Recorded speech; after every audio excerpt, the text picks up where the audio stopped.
Hi there, and good evening. Welcome to the Jim Bohannon Show from Westwood One Radio. We're at 1-866-50-JIMBO, 1-866-505-4626. Online, find us at jimbohannonshow.com. You can follow me on Twitter at Jimbo Talks. We will continue to keep you informed of things regarding Hurricane Ian and its likely path and next victims. But there are other things in life to talk about, and we will talk about some of those in this hour on a subject that has not gotten a lot of mainstream coverage of late, which is kind of a shame. It's a great American tradition. We are joined by Bob Baldwin and Jay Ledbetter, the co-authors of Proper Care and Feeding of the Huntin Buddy. Humor with a little hunting thrown in. Gentlemen, thank you for being with us. Thank you, Jim. Good to be here. Let's start with you, Bob, and that would be, it would seem that hunting may not be as popular today as it once was. Is that true?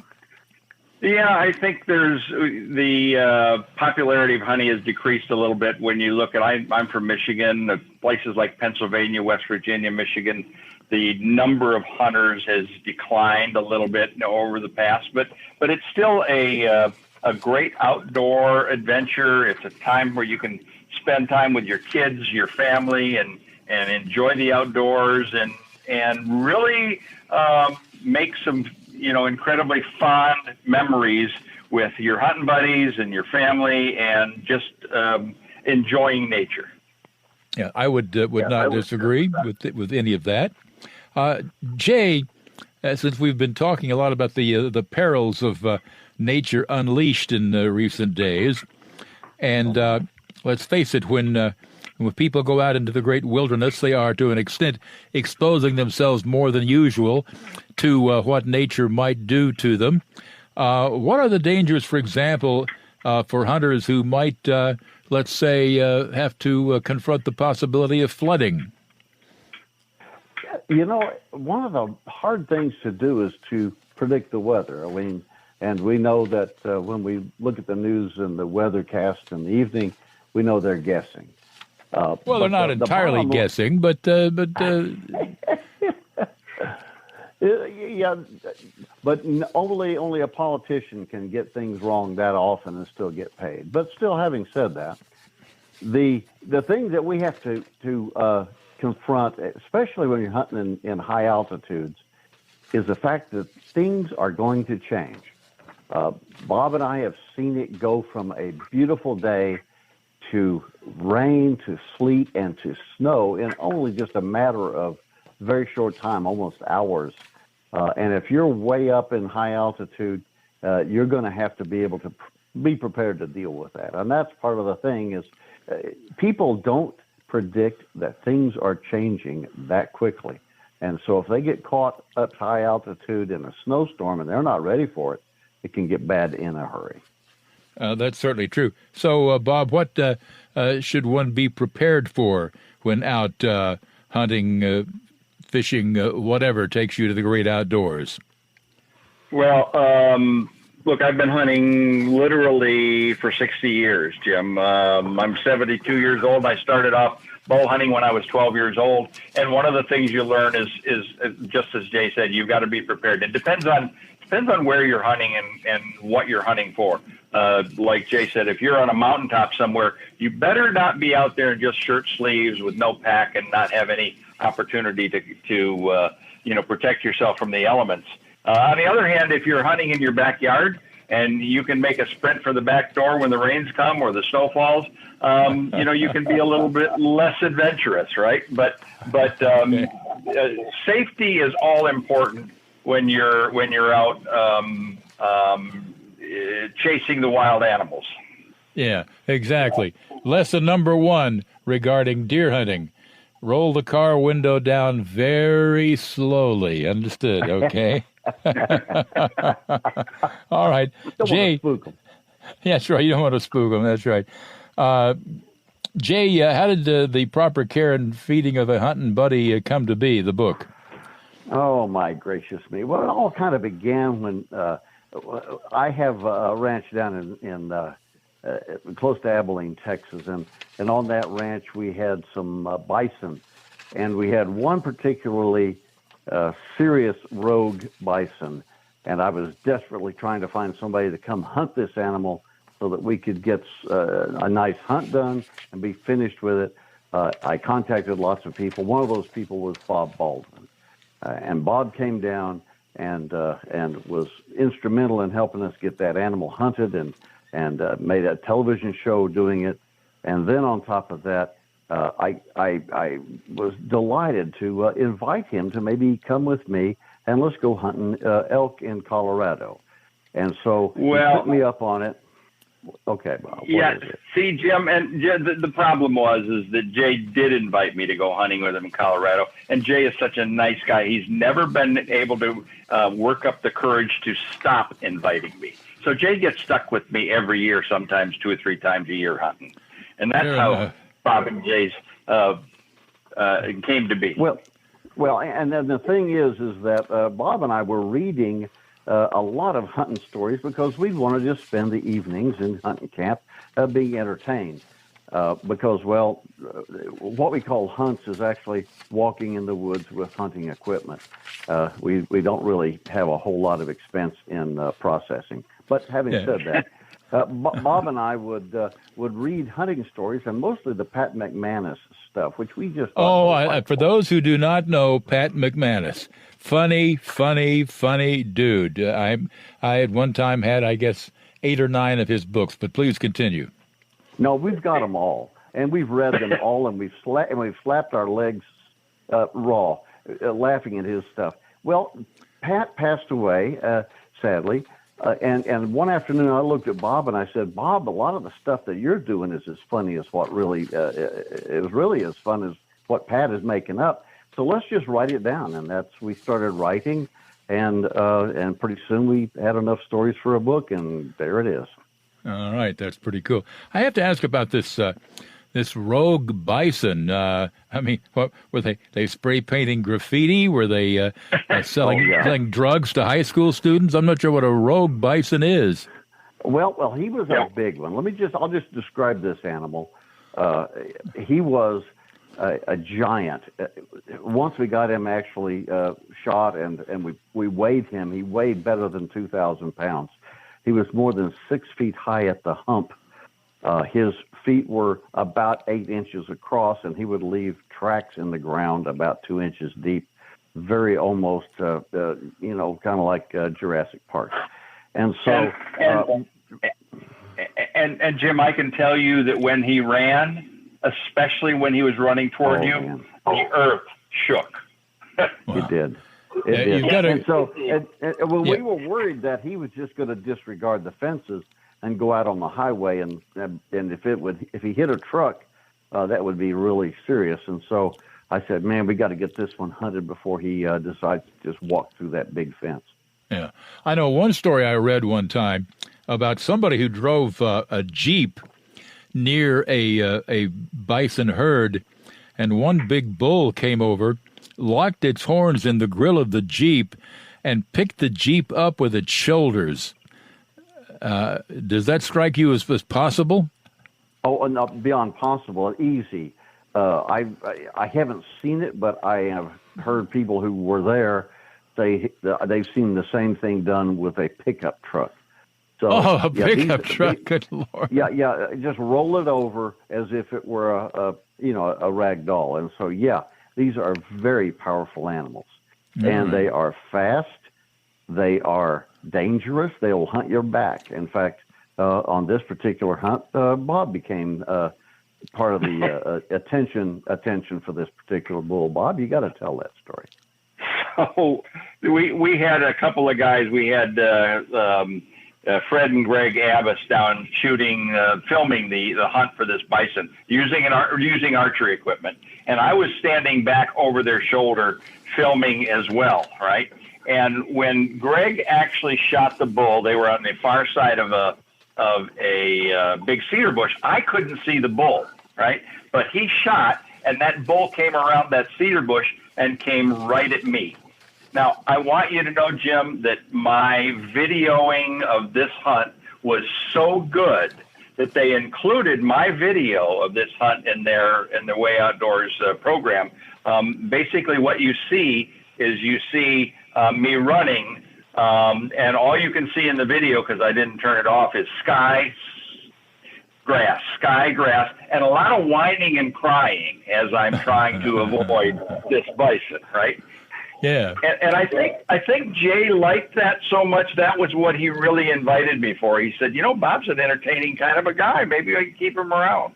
Did the bison have a name, by the way? I'm curious. No. Well, we called him Big Daddy because he was huge. Okay. Right. But the best part of the bison hunt was, especially when Bob was filming in the Sky Ground series, was the fact that the bison chased him around this fairly large little group of trees about 4 times. Well, the bison only chased him around 3 times, but Bob made a couple extra laps just, for good measure. Just show it off, yeah. All right. He was showing off. He needed a little bit more B-roll footage. Fair enough. All right, Bob Baldwin and Jay Ledbetter, the co-authors of Proper Care and Feeding of a Huntin Buddy. And we'll continue on the Jim Bohannon Show at 1-866-50-JIMBO, 1-866-505-4626. And yes, we'll throw in any periodic updates on Hurricane Ian that come our way. So back in a moment. Welcome back to the Jim Bohannon Show with Jay Ledbetter and Bob Baldwin, the co-authors of Proper Care and Feeding of the Huntin Buddy.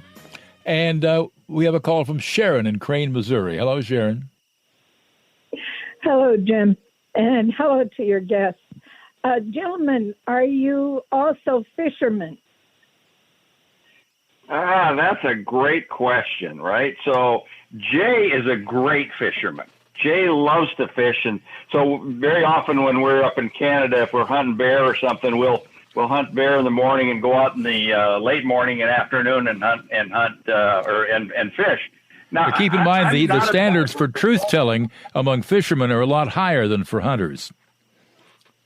Oh yeah, absolutely. And I'm not a big fisherman, but what I'm told is that every 3 or 4 years I have to throw a line in the water in order to keep my man card. So Jay kind of encourages me to do that. All right. Was there a follow-up to that, Sharon? Or Yes. I lived in Wisconsin for 35 years, and my ex-husband was a man who, in his mind, he knew everything about everything. Okay? He was an expert on everything, even if he'd never done it. And he bought a used boat, and it was a tri-hull, and he said, it's just going to cost peanuts. Well, that's what the boat's name was, because it ended up, I could have had a peanut butter factory for what he put into that boat. And he took it out on one of the lakes up in Madison, Wisconsin, on the big lake. And he had his trolling motor, he had his big regular motor, everything. Well, he gets out there, and he's got his friend with him. And my ex-husband could swim, but the minute he stopped paddling, he'd sink like a rock. So he's out in the middle of the lake. The boat starts filling up with water, and I wish to God I would have had a video of this, because he got really panicked. And he started telling his friend, you got to bail water. And he took his trolling motor off the back of his boat and was actually trying to use it like a paddle to get across the lake. And his friend said, I would have given $1 million if I could have had a picture or a video of him paddling with that trolling motor. So that's my fish story, guys. That will do. Of course, the two most enjoyable days in the life of a boat owner, Sharon. Yep. The day they buy the boat and the day they sell the boat. You got that right. All right. And Sharon, if you'll look up the word boat in the dictionary, you'll find the definition is a boat is a fiberglass lined hole in the water into which you pour money. Yeah. Very well put. And All right. that sounds exactly like one of our stories. It's those kinds of things that we write our stories about. Yep, he's right. All right. Well, thank you, Sharon, and happy boating. All right, gentlemen. Non-boating. It seems to me that I've seen a number of the outdoor activity shows on Saturday morning television, and they ought to have a segment with you two, just telling a few hunting stories. Well, yeah. Well, The sad thing is that our hunting stories are so hilarious that most people don't believe they really happened, and sadly, they kind of did, especially with Bob. Well, Jim, there's we like to say, I mean, we've got 30 stories written. Our first book only has 6 of them, but we got 30 stories. We're working on our next book. But we like to say that every one of our stories has a kernel of truth. Now, it may be a very small kernel, if you know what I mean, but there's always something. A lieutenant colonel, maybe. Yeah. Yes, exactly. Right. There's always something that triggered it. And the neat thing about hunting with people and people being with people you enjoy, funny things happen when you're out there hunting. And every hunter, every fisherman out there has those circumstances where those things happen. And we've just kind of tried to chronicle them in our stories. It would seem to me. Yeah, go ahead. Yeah. Thing is, Jim, what Bob won't tell you, he's minimizing, and the truth is this: the stories about Bob and the funniest stories that we have are the most true. That's the sad part. Well, I mean, indeed. Do you ever try to top one another? In terms, not that you would ever make up any of your stories, but in terms of just telling stories, have you ever said, "Oh yeah, well I can do one better than that," type of thing? We would never do a thing like that, no. Jim. I mean, two of the stories, for instance, in our book, The Proper Care and Feeding of the Huntin Buddy. It's actually the name of two of the stories in the book, right? And it's because they're both referencing the exact same trip with the exact same people told from an entirely different perspective. And all I can tell you, Jim, is just a word of advice. If you're ever doing a backpacking trip with a hunting friend, don't ever give your hunting buddy unsupervised access to your pack, or you're going to carry all the weight up the hill. Well, look, here's the deal, and Bob's not going to tell you this. Bob's always got the best stuff. If there's, if I have something, he's got something better. And let's just be honest. And so Bob had the biggest, roomiest backpack with more pockets and space. And so, yes, the tent did fit in. Yes, much of the food fit in his. I have a smaller pack, and that's all right. And now we are coming up on a break that doesn't move here, so we will hear the rest of that story and Bob's backpack with Bob Baldwin and Jay Ledbetter in a moment. Welcome back to the Jim Bohannon Show with the co-authors of Proper Care and Feeding of a Huntin Buddy. And when last we were tuned in, Jay Ledbetter was giving us the lowdown on Bob Baldwin magic backpack. Go ahead, Jay. It sounds like a truly remarkable invention. Oh, it's yes. And although he did allow me to pack his backpack, I did put some stuff in it that I didn't carry, but the bottom line was that I put bulky things in his and another stuff in mine, and I think they were about the same weight. And Bob just keeps insisting that his was heavier. I don't know why. Maybe it was the Jeep. Jim, yeah, maybe it was the Jeep, Jim. So we're humping up the mountain, and we stopped to take a break. I stopped and have lunch, take a drink. I mean, we were going from 8,000 feet to 11,000 feet, so it's a climb, right? So we took the packs off, and we're sitting there, and I just happened to get up, and I reached over and I grabbed both packs I, for no apparent reason, and I couldn't hardly lift mine off the ground. It was so heavy. Jay's, I could have thrown 15 feet in the air, and I looked at him and says, Jay, what is up with it? And then he gives me this something called Daniel Boone saying or something. What was that thing that you were trying to say to me, Jay? Yeah, Bob can never remember. Crockett's axiom. Yeah. Oh, yes, Crockett's axiom, and it goes like this: no matter how your hunting buddy thinks his pack is heavier or lighter, if he compares yours and his will always be heavier regardless of the actual weight, which helps me. This is another safety thing for new hunters. Please set your backpack at a distance, because he's going to find some excuse to oh, look, there's a flower. Let me move your back.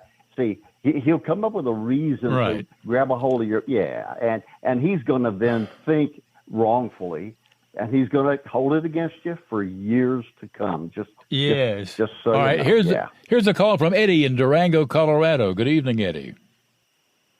Hey, guys. I have a question for Jay and Bob. We live here in Durango, Colorado, and we're just under Missionary Ridge, which is a huge haven for elk.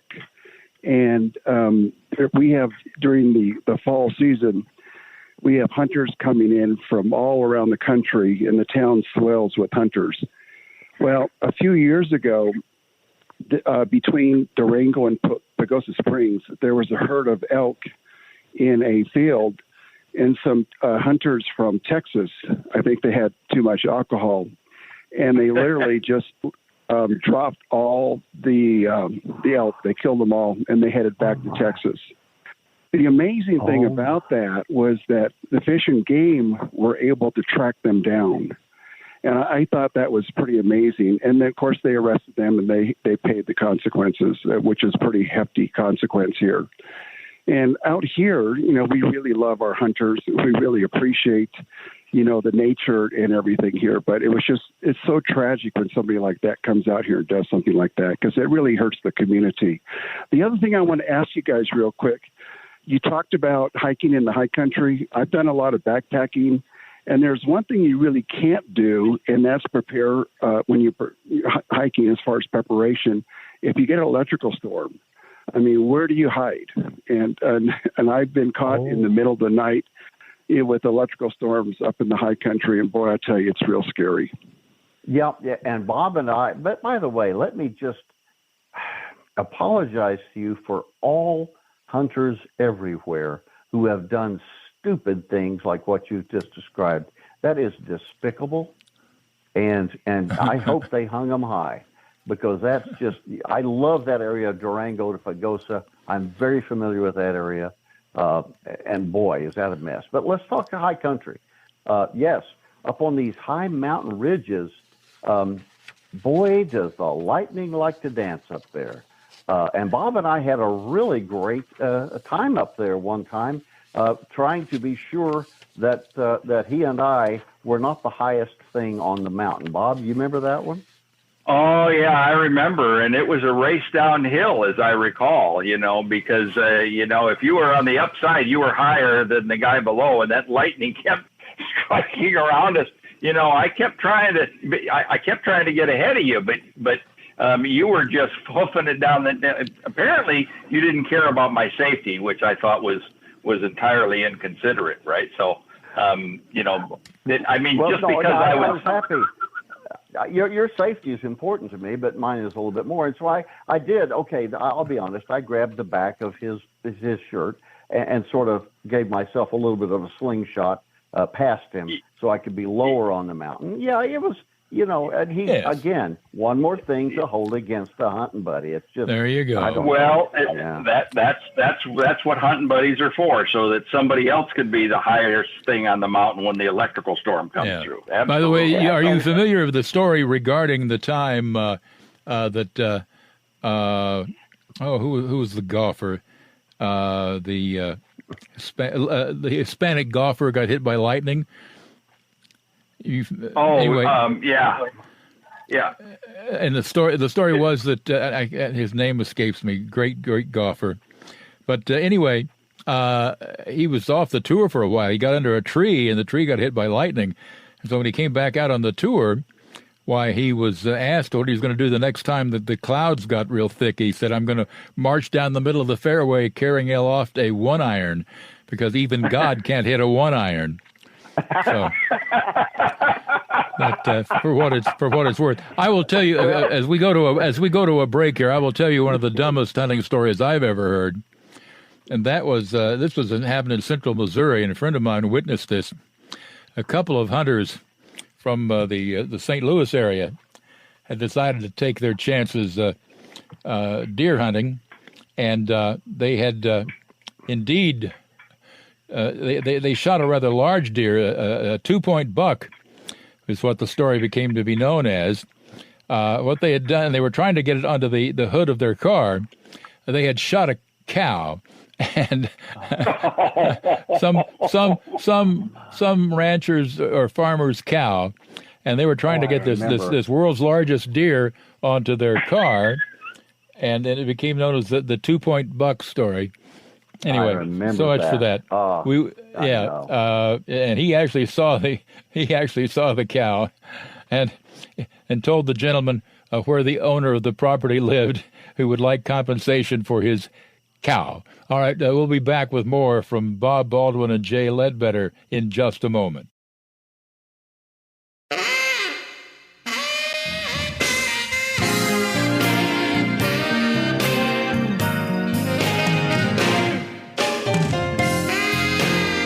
Welcome back to the Jim Bohannon Show, as we'll keep a weather eye out for what's happening with Hurricane Ian. But at the moment, we'll take a little break and talk about a subject that I think is most unfortunately ignored in far too many cases these days.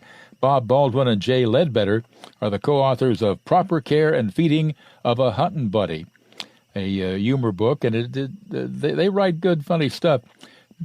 You know, Bob Baldwin, once upon a time, people were introduced to hunting by their fathers. It was a great source of father-son bonding. Whatever happened to that? You know, I don't know, but that's exactly how I learned to hunt. My dad, I remember when I was 8 years old, I was walking behind him in, farm fields with our pointer out front and hunting pheasant and quail. And I learned, at his side, what it was like to be outdoors, to have hunting companions like a hunting dog and things like that. And my grandfather was involved in that. So that's a very common thing that used to happen years and years ago. And as I raise my kids, I've taken all of my kids, including my daughter. They've all gone hunting with me. And it's a great time to bond. But there seems to be a lot less of that. I think as we've become more urbanized, right, there's a lot less of that bonding out in the hunting arena, out in the hunting fields than there used to be. And I think that's sad, because it's a real opportunity for, fathers and mothers too, to bond with their kids in the outdoors. Yeah. Jay, it strikes me that part of it may also be the feeling of many people that, oh no, hunting, that involves those nasty, icky guns. We can't have that. There is this phobia about guns in this country that is just remarkable. Yeah, when I was a teenager, it was not unusual for the pickup trucks in the high school parking lot to have shotguns and rifles in the gun racks behind the seat. And I might add, how many shooting incidents at school occurred while you were in school? Well, by an incident, if the high school coach came out and said, "Let me see your 12 gauge," and maybe tried it out on a passing dove, is that a shooting incident? I don't. No, that would not be what I was talking about at all. The point is, it's not the guns. If it's the guns, we've got to stop making guns that shoot other people without any provocation. Guns should only fire when people are in control of them.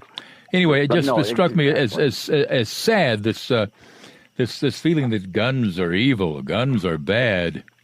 I mean, where did that come from?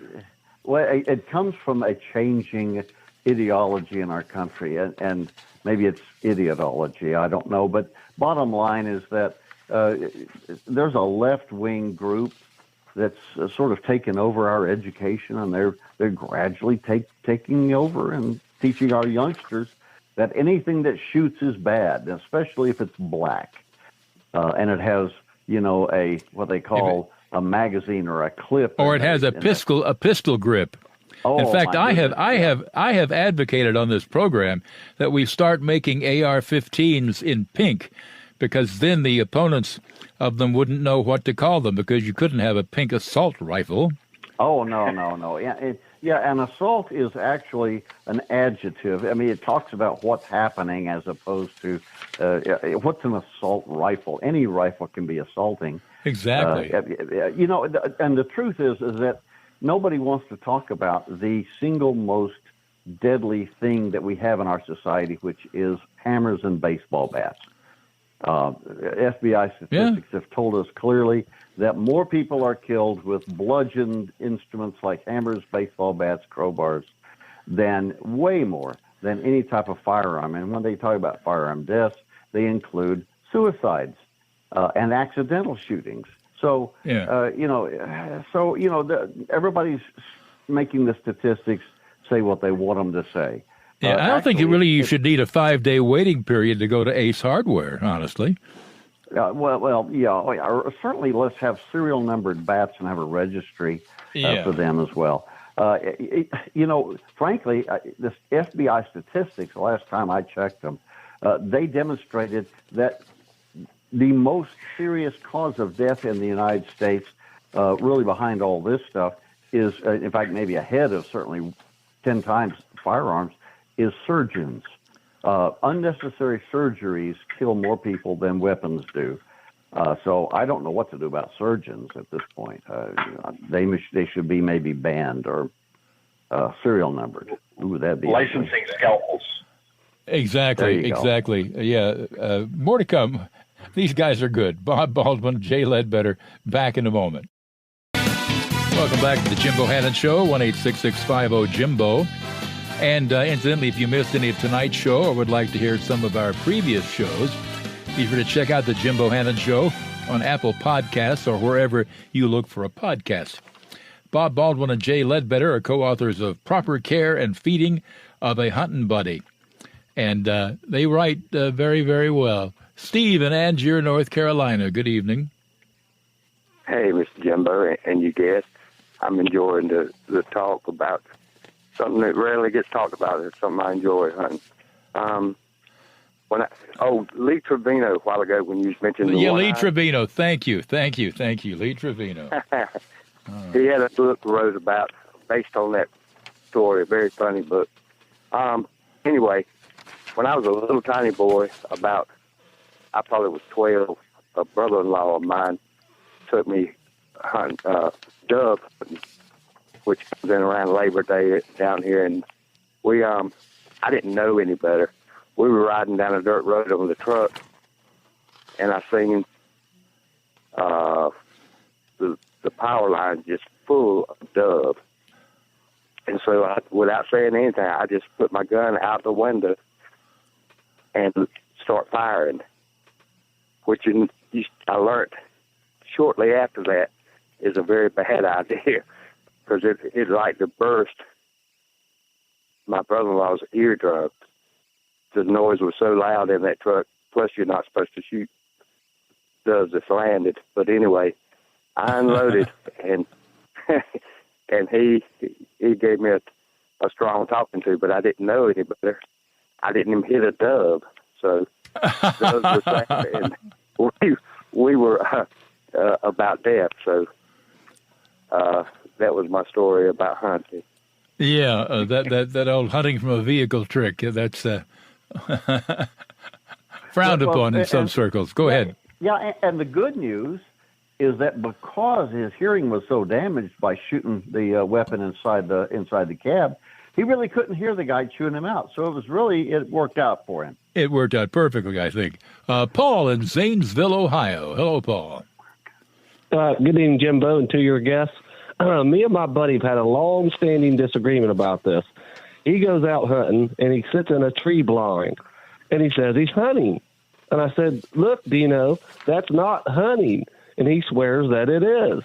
And I'm like, no, it's not hunting. When you go to hunt, you go out and you hunt. But now, if you would hunt deer, maybe there's an advantage to that. But if you were going to go out to hunt quail or something, maybe a tree blind would work.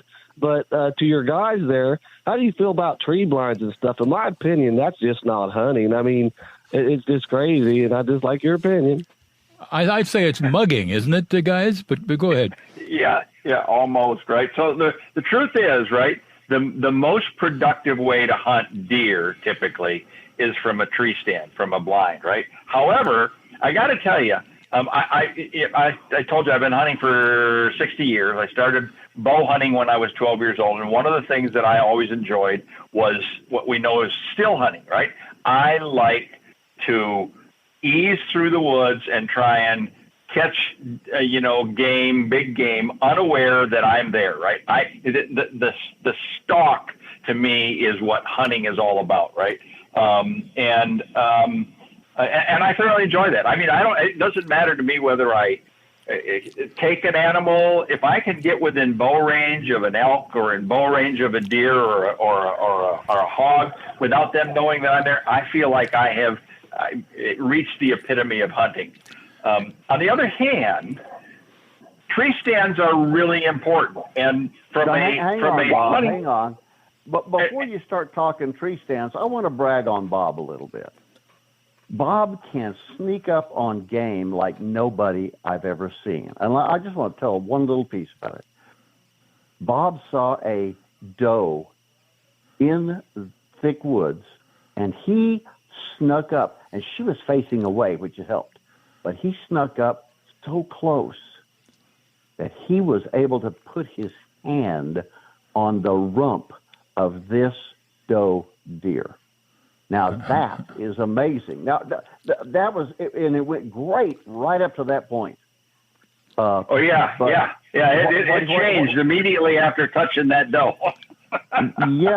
Yeah. She reacted in ways that Bob had not foreseen. And when she finished kicking the daylights out of him, and he was able to gather his breath back up so that he could summon me from maybe a quarter mile away, and I was able to assist him to get back to the truck, and we got to the emergency room. Those little hooves are sharp, aren't they?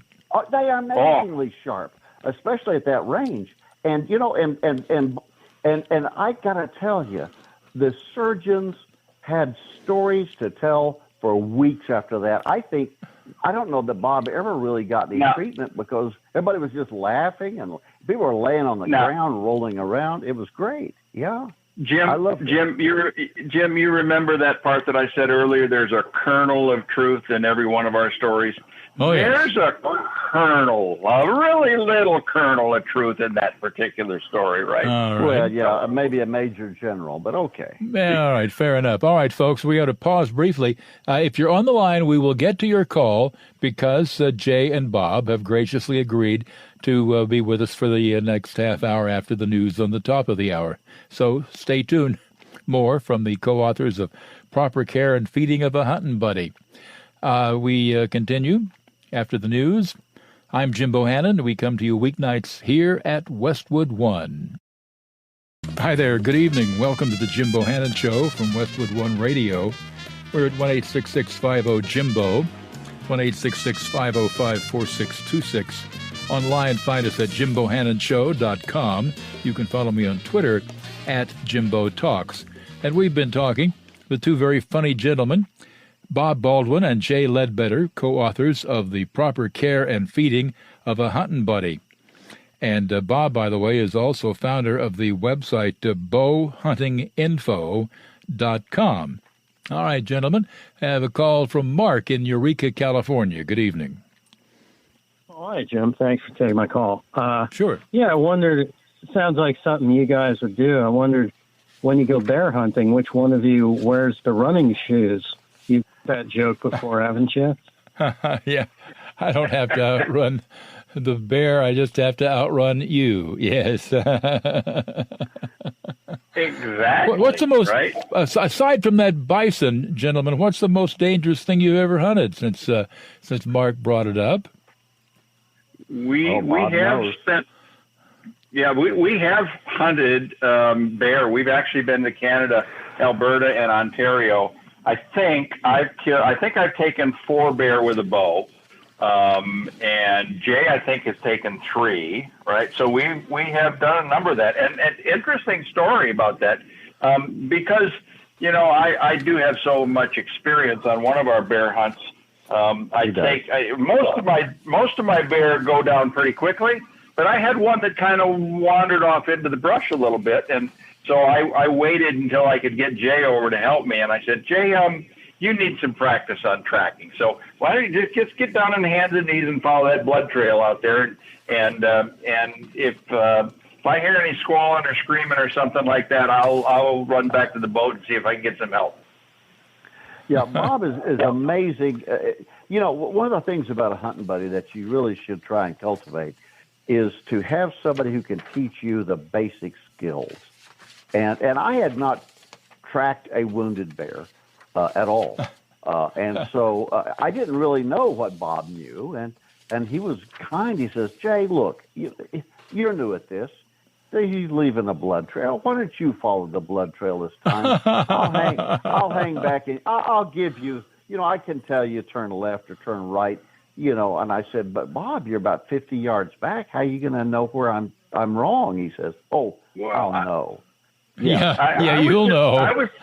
I was just videoing the trailing thing for purposes of educational purposes. So you understand, well, right? Yeah. So, and he really figured he could make some money with a video if it all turned out right. Because you have to remember about a wounded bear. They love to thank you and lick you if you put some ointment or salve on the wound. Oh, yeah. And that's kind of, I think, what was in Bob's mind. But, Bob's that kind of hunting buddy. He's always watching out for the other guy. He's letting me do the kind of stuff. He is. I mean, he even allowed, we've talked a little bit about tree blinds or tree stands. He has given me an opportunity to learn. I mean, Bob's the expert. Let's just be honest. I'm going to say it out loud. Bob has forgotten more about hanging stands than I ever will know, but he allowed me to do it, and I'm so proud. He taught me everything I know. And that's what are buddies for? Go ahead. Exactly. And people have asked. Jay goes into a long thing. If you give Jay the opportunity, he'll spend 15 minutes telling you how to hang a tree stand safely. And then when people come and ask me the same question, I just say, I just get Jay to hang it. That's what hunting buddies are for. I got a question for you guys. Bob Baldwin, we'll go with you first. Ever been lost? That's an interesting question, right? Yeah. And I don't mean in the supermarket parking lot. I mean hunting. No. This was really interesting. We were hunting in Colorado, and we had a base camp set on, I don't remember the name of the mountain, Jay, right off the top of my head, but we were hunting, and I think my son was along with us. I don't remember exactly, but we were hunting, and we had parted ways, and each of us, and we were still hunting. We were hunting elk, and so you're moving through the woods. You're up and down, ravines and stuff like that. And it was getting dark, getting late in the day, and I worked my way back down to camp, and there's no Jay, right? There's no Jay. He's not coming in. We had radios. We were so far apart that I couldn't pick him up on the radio, right? And I guess we did catch the radio a little bit. He says, I don't know where I'm at. I don't know where you guys are at. And I said, well, let me blow the horn on the truck. So I'm blowing the horn, and he doesn't hear it, right? And so we spent probably an hour, 2 hours trying to figure out where Jay was in relationship to our truck. Finally did figure it out, figured it's only one way to come down that mountain. We just had to get around a little nook and cranny to get someplace where we could actually be heard from him. So, yeah. It happened. Jay, have you ever been lost? Only continually, but it turns out that Bob has an uncanny sense of direction.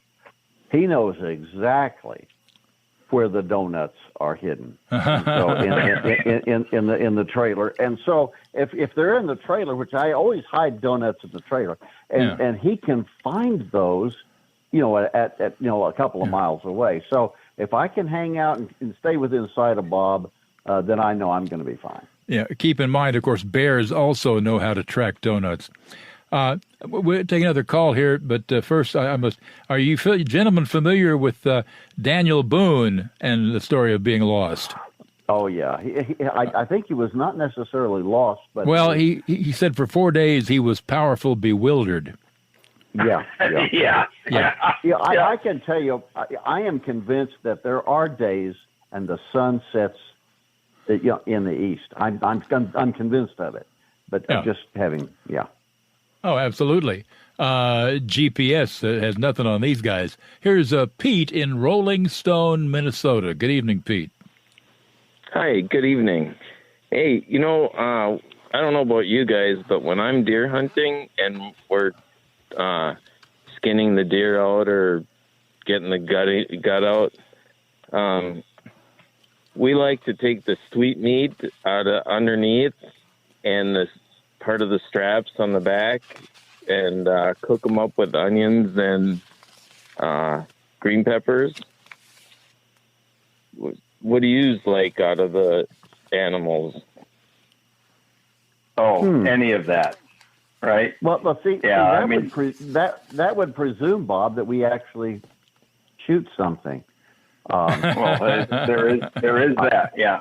Yeah. I think Bob has. I can't remember ever doing that. And in fact, I once. Yeah. We have a philosophy, right? Especially if we're elk hunting, right? Now we love being outdoors and we love getting out and seeing the elk and everything else.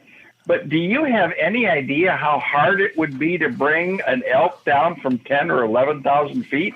My goodness, that's an awful lot of work. I'd just as soon get up there and watch him and take pictures of him and then walk back down the mountain. Well, I have my personal policy is this.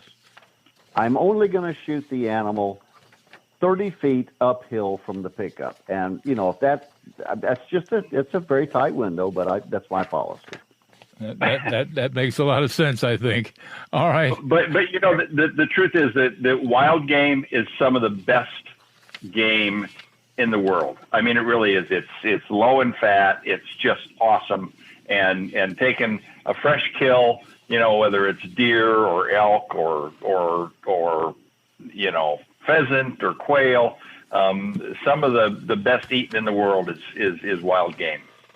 And that I think proves one of our points that we had earlier in the segments, where it was that why is society losing this incredible skill, especially if you've ever done it, if you've ever actually taken game, prepared it, brought it home, and cooked up a meal.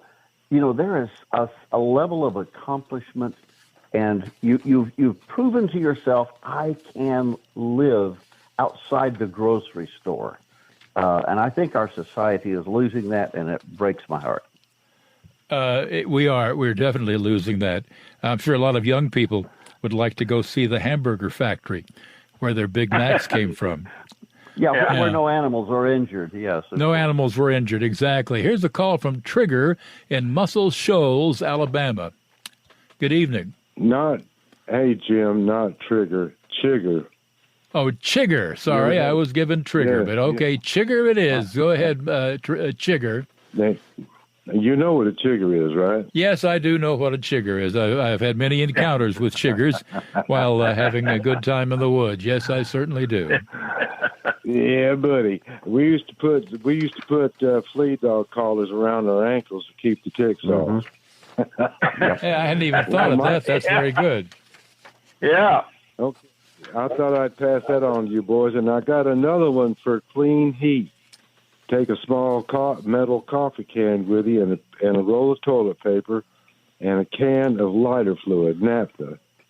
If you get cold, you break out your emergency whatever you got, and it gives off no fumes, no smell, and you've got instant heat right there, and it'll burn like a wick. Yep, and it's great stuff. And the best part, I'm sorry. Go ahead. And the best part is that if you got to go to the bathroom, well, you got a kind of a wet wipe all ready to go. Yeah.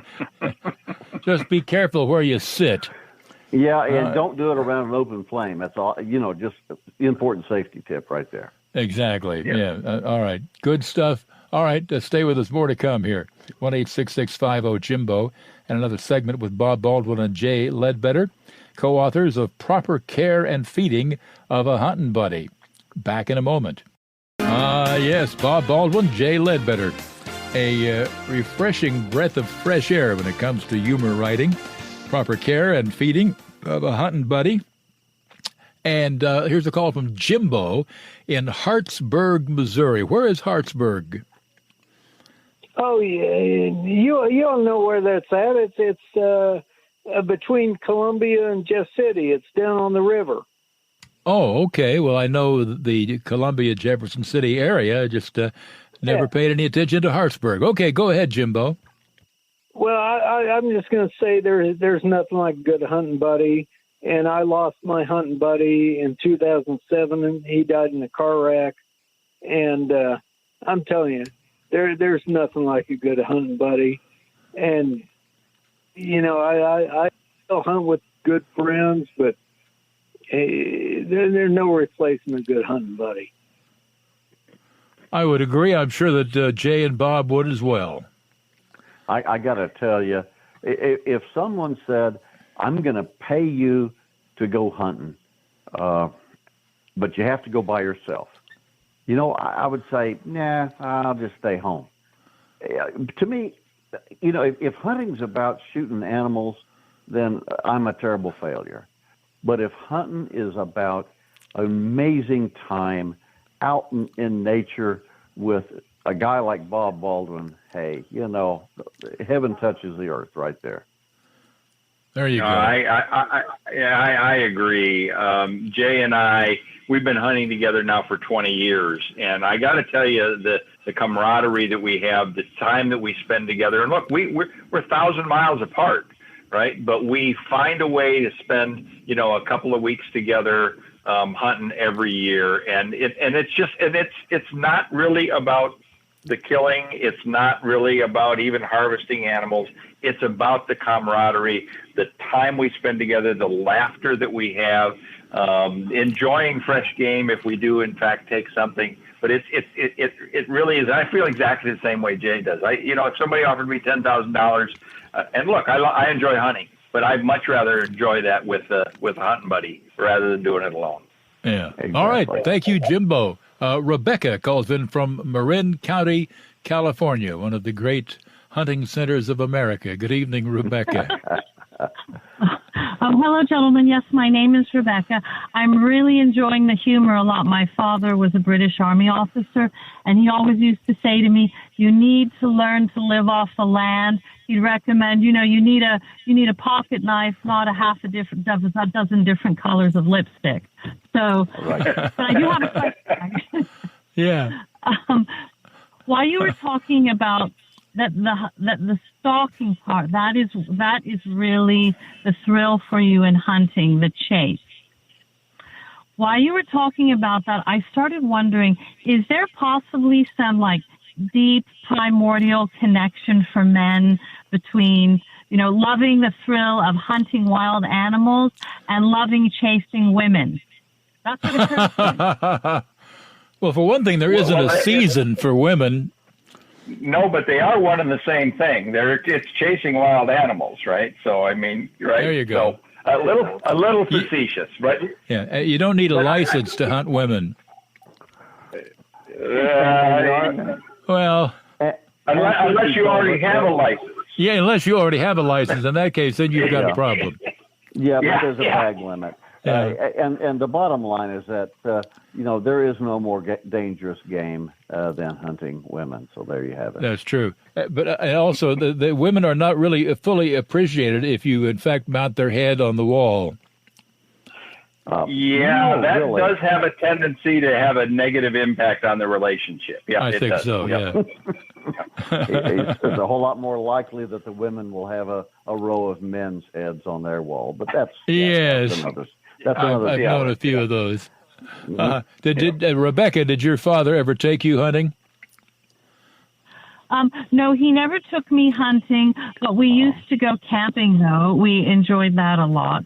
And he used to deride how I would carry too many things with me. And he railed against this for years. You need to learn. He actually fought under General Montgomery in World War II in northern Egypt. So for years, he railed against my carrying too many things, too many colored outfits.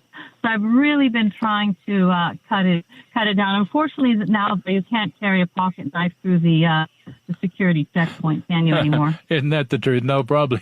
Maybe you can once, but I wouldn't think you could do it twice. Yeah. All right. Well, great stuff. Thank you, Rebecca. Much appreciated. 1-866-50-JIMBO. And Bob, do you have a favorite story to tell on Jay? Oh my gosh, I got so many stories. Got about a minute and a half here. One of the funniest stories is safety is always a matter of great concern. Jay and I were out bird hunting one time, and we had to cross, from one field to the next, right? And of course, when you have to cross a fence, you come to a barbed wire fence, and you have to be careful doing that. So you hand your gun to your hunting buddy while you make the crossing. Well, I looked at that fence and there was a barbed wire, but there was a single line that was growing there, just a bare wire there. And I might have wanted to say something to my hunting buddy, but actually, it was really kind of funny as he stepped across that barbed wire and found that electric fence, right? and the noises that were being made were quite electrifying, shall I say, right? And the only thing that I missed in that whole episode was I didn't have a whiteboard in which I could write down the scores, because I probably would have given him about a 9-6 or something on the dismount, but I just didn't have anything to write. Too much, too funny. Again, Bob Baldwin and Jay Ledbetter are co-authors of Proper Care and Feeding of a Huntin' Buddy. Humor with a little hunting thrown in, and lots of humor. Lots of humor. All right, we'll continue with more on the Jim Bohannon Show in just a moment, so stay tuned, and we'll be right back with more calls.